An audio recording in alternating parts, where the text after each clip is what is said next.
भारतीय छात्र अर्जुन रिसर्च के लिए जर्मनी आया था। उसे ब्लैक फॉरेस्ट पर रिसर्च करता था।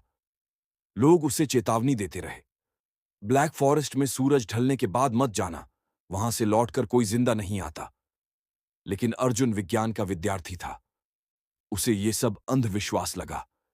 एक दिन टॉर्च, नोटबुक और कैमरा लेकर वह जंगल की गहराइयों में चला गया। जंगल में घुसते ही उसे अजीब सन्नाटा महसूस हुआ।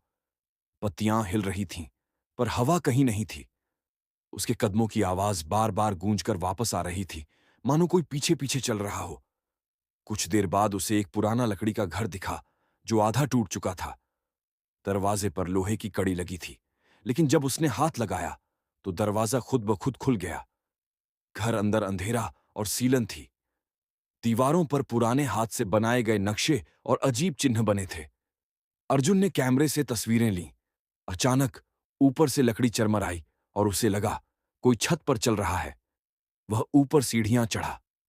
वहां उसे एक बड़ा दर्पण, आईना दिखा, लेकिन उस आईने में उसकी परछाई नहीं थी, बल्कि वहां एक और आदमी खड़ा था, काले कपड़ों में, लाल आंखों वाला।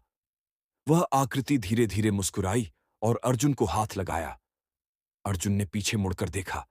पीछे कोई नहीं था, लेकिन आईने में वह काला आदमी और पास आ रहा था। अर्जुन घबराकर नीचे भागा, पर दरवाजा बंद हो चुका था। बाहर भेड़ियों की आवाज गूंज रही थी। तभी दीवार पर टंगी एक पुरानी डायरी उसकी नजर में आई। उस डायरी में लिखा था, जो भी इस घर में आएगा उसका साया इस जंगल का हिस्सा बन जाएगा। अर्जुन के हाथ कांपने लगे। तभी आईना नीचे कमरे में आ गया, जैसे किसी ने उसे गिरा दिया हो।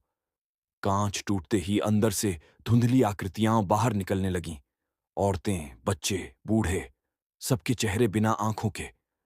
अर्जुन पूरी ताकत से दरवाजा तोड़कर बाहर भागा, पर बाहर का जंगल वैसा नहीं था जैसा उसने देखा था। रास्ते पेड़ों से घिर चुके थे और हर पेड़ की छाल पर उसके चेहरे की परछाई उभर आई थीं। अर्जुन ने चीखने की कोशिश की, पर आवाज बाहर नहीं निकली। धीरे धीरे उसका शरीर धुंध में घुलने लगा और उसकी आत्मा उस जंगल की अनगिनत परछाइयों में शामिल हो गई।